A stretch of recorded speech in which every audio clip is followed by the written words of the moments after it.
Today we're going to check out a custom mech that has a lot of potential and there's like hardly any information out there about this. It's been on AliExpress for a while and now it's on drop for like a few more hours at the time of this video, my apologies. And to be clear, this one is from AliExpress and is from the first batch of 50s, so there are slight differences between what I have and what will be released with drop and in the future on AliExpress, so keep that in mind as I do run into a couple of issues.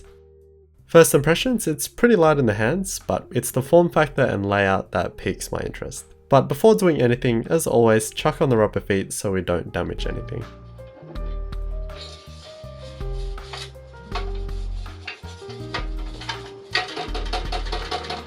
In shipping, there were just 2 screws holding this bottom panel, and then another 2 holding in the PCB.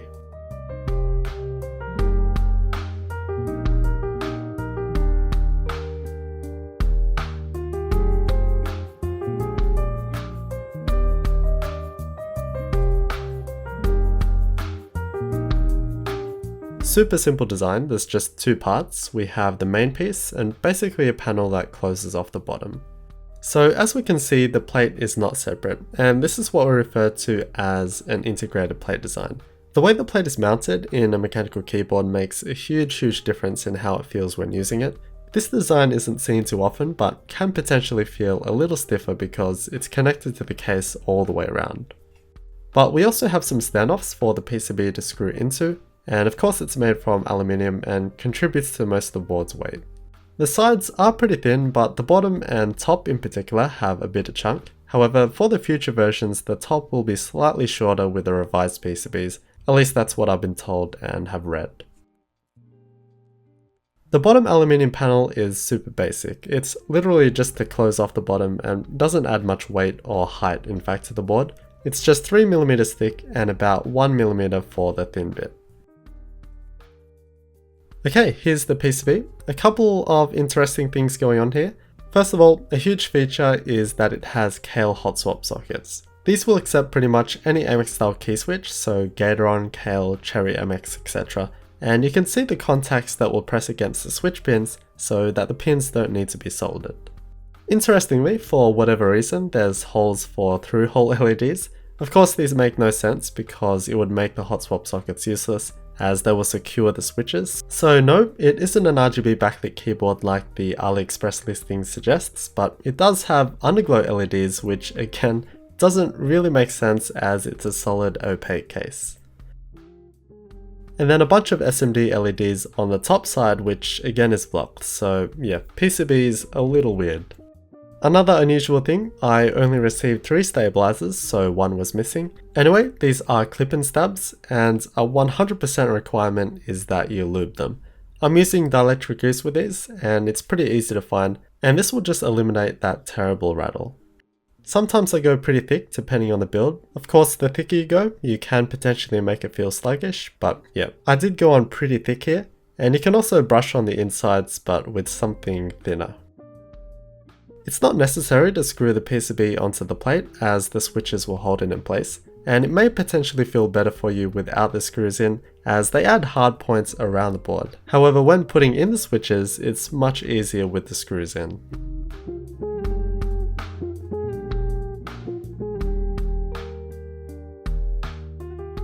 And yeah, gotta love Hotswap. You just drop them in, just make sure the pins are straight. It's almost certain that you'll bend a few pins when doing this, and when that happens you just have to take them out, straighten the bent pins and go again. For Hotswap boards, personally I prefer 5-pin switches, so these Gatoron Ink Blacks have these 2 extra plastic prongs that friction fit into the PCB. Just gives that little bit more stability as these of course aren't soldered in place.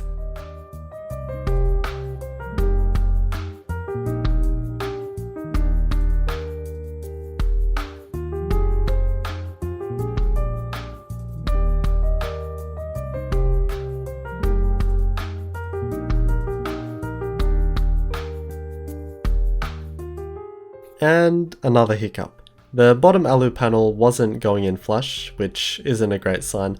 Regardless of what it's hitting, it's never comfortable for the internals to be in contact with the aluminium, but I brute force screwed it into place.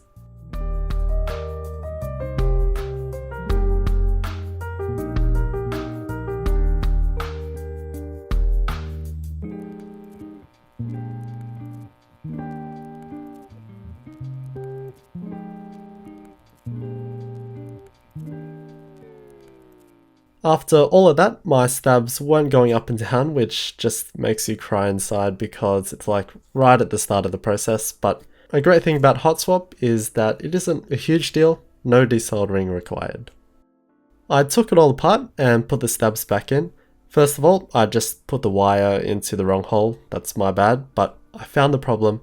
There's just not enough clearance between the spacebar stabilizer and the alu panel. Said panel is thinner in that area, as we saw before, but it still hits.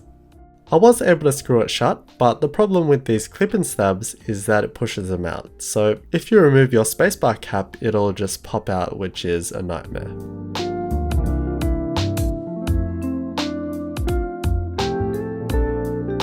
So I had no choice but to use screw-in stabs. But it didn't fix the clearance issue. Weirdly enough, I haven't seen anyone else have this issue with these early boards, and I checked what I was doing over and over again with no switches and everything, but anyway, all of this doesn't really matter as it only affects the first batch that hardly anyone has, so future boards should be all fine with everything. And here it is, the highly anticipated ID80. And yeah, I changed it to GMK Minimal because it looked better. But yeah, what a stunner. I've had so many comments asking for a Hotswap Alu 75% mech. This particular style of 75% has been pretty trendy lately, like with the 7V. So we have our dedicated arrow keys, our function row, a few nav keys, but it's spaced out in clusters. It gives it a sense of space where a typical 75% can feel a little cramped just in how it looks, but also in actual use. Having clusters separated does make it a little easier to navigate and press keys, especially when touch typing. It is essentially a 10 keyless keyboard in regards to primary functionality, but about 2 columns shorter, giving us a little bit more space for our mouse. We have 1.25U keys to the left of the spacebar and 1.5U keys to the right, with just the standard 6.25U spacebar. The arrow keys are lowered to separate them from the enter key, but yeah, it's just a very aesthetic layout in my opinion and is currently one of my favorites along with just the classic TKL. This is available in a range of colors, which is also a nice feature. I just went with a simple silver. The anodized finish looks clean and even, I didn't see any noticeable defects, although the two alu pieces don't match perfectly, not that it matters anyway. And yeah, the panel. My one just doesn't fit properly, so there's a bit of a bulge, although with this sort of thin bottom panel design, this is a pretty low profile mech. It's about 17.5mm at the front and 32.5mm at the back with the rubber feet, and this is a few millimeters shorter than most of my other mechs, and I actually really like it. It's comfortable, creating less of an angle for my wrists, so less strain, and it just looks different. Even though it's just a few mil, it just looks lower.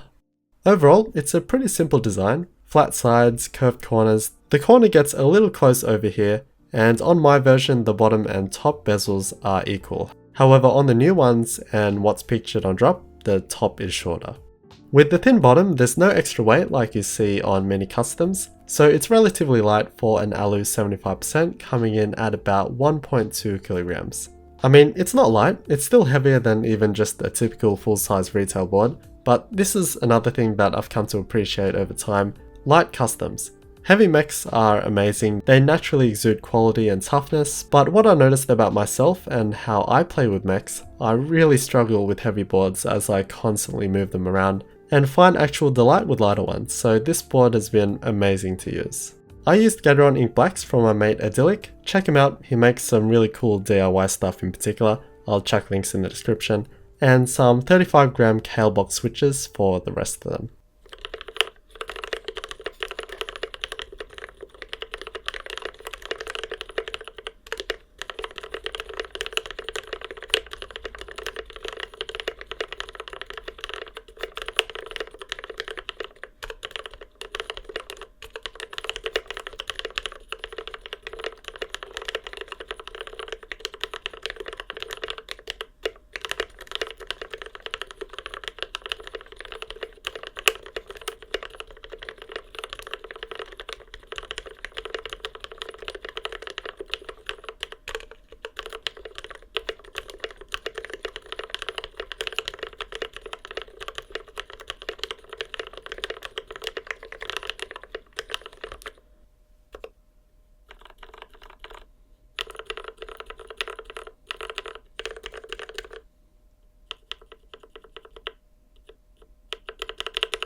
Everything affects how a keyboard feels and sounds, the desk, case, switches, keycaps, etc. But it's the switches here that make a big difference. These are lubed and filmed somewhat heavily, so they're nice and buttery. As said, this has an integrated plate design with a 1.5mm plate. It is on the hard side for the bottom mount, and that reflects on its sound being, again, a little harsher and higher pitched than say a top mount. But there's no real right or wrong. I actually like that tighter bottom mount for some linears. And what I noticed also with the last integrated plate board I played with is that it doesn't transmit a lot of desk noise and sounds like it's all contained, which I love. My desk is pretty bad in that regard, and you can try it with your mech. Depending on your desk, there can be a huge difference between how it sounds on your desk compared to your lap. I've heard some people suggest that it feels hollow. I didn't really get that feel even with other switches. Again, gotta love Hotswap, but overall it's a solid typing experience, and with Hotswap you can change it whenever you want to whatever switch you want. And that's the ID80. Assuming all of the issues I had are fixed with the drop version and the new ones on AliExpress, this is a real winner in my eyes. If you're into keyboards, you know that this is a unique product and is really by itself. It has a very attractive spaced out 75% layout, which contributes a lot to how it looks aesthetically. It's completely made from aluminium and is available in a range of colors to suit you. It's powered by QMK, so you can customize the keys to whatever, and it's Hotswap, which makes building this thing super easy. And all of that for just $110 to about $130. Yeah, that's a good amount of money, and you have to buy your own switches and keycaps, but for something like this, with all of these features, it's unrivaled. And for me, it's a near perfect starter mech.